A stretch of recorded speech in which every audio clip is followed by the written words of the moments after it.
কেমন আছো তোমরা সবাই? আশা করছি তোমরা সবাই অনেক ভালো আছো, আর আমিও কিন্তু তোমাদের ভালোবাসা অনেক ভালো আছি। তো আমি এখন যাব আমাদের চৌমাথায়। এর আগের ব্লগ ভিডিওতে আমি বলেছিলাম যে আমাদের কুমিরমারি চৌমাথায় 7-8 দিন ধরে হরিনাম শুরু হয়েছে। তো আজকে ছিল তার 5 দিন। তো সেখানেই যাব বলে আমি এখন রেডি হচ্ছি। তো রেডি আর কি, দেখতেই পাচ্ছ আমি সোয়েটারটা পরে নিয়েছি কারণ এখন ঠান্ডা আছে তার জন্য। আর দুপুরবেলা চুলে যেহেতু তেল দিয়েছিলাম সেইভাবে বাঁধা ছিল, তো আমি আর খুলবো না, এটাকে এইভাবেই নিয়ে চলে যাবো। আর এখন যেহেতু অনেক ঠান্ডা আছে তাই কানটাকে প্রোটেক্ট করার জন্য আমি একটা হেডফোন পরে নিয়েছি।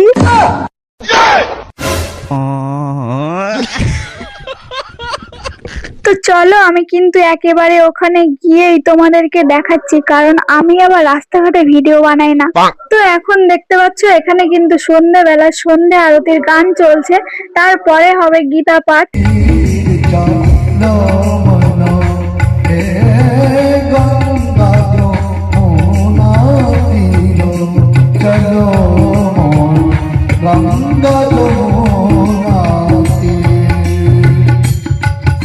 তো তারপরে ওখানে অনেকক্ষণ ধরেই গান হচ্ছিল, আর আমি একটু বাইরের দিকে গেছিলাম, ভিডিও বানাইনি আর।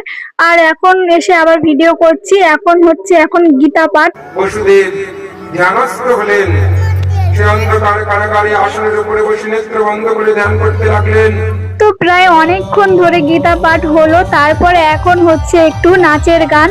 তো দেখো এখানে কিন্তু অনেক লোক হয়েছে, অনেক।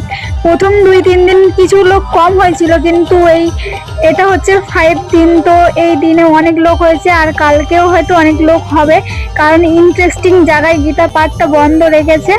তো দেখতে পাচ্ছ এখানে কৃষ্ণ সেরেছে একজন, রাধা সেরেছে একজন, আর ওই দিক থেকে ছোট কৃষ্ণকে নিয়ে আসবে যখন গোকুলে কৃষ্ণ জন্ম নিয়েছিল, আর ওর বাবা যখন নদীর তীরে যাচ্ছিল মাথায় করে কৃষ্ণকে, তো সেই সিনটাই দেখাচ্ছে এখানে। এই যে আনছে কৃষ্ণকে।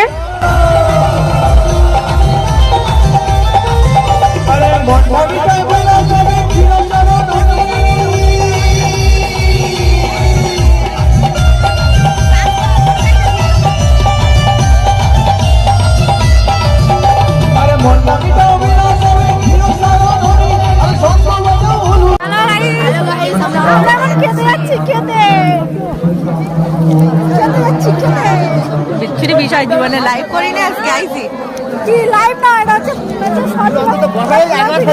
তো তারপরে ওখানে অনুষ্ঠান শেষ হওয়ার পরে নাচা গান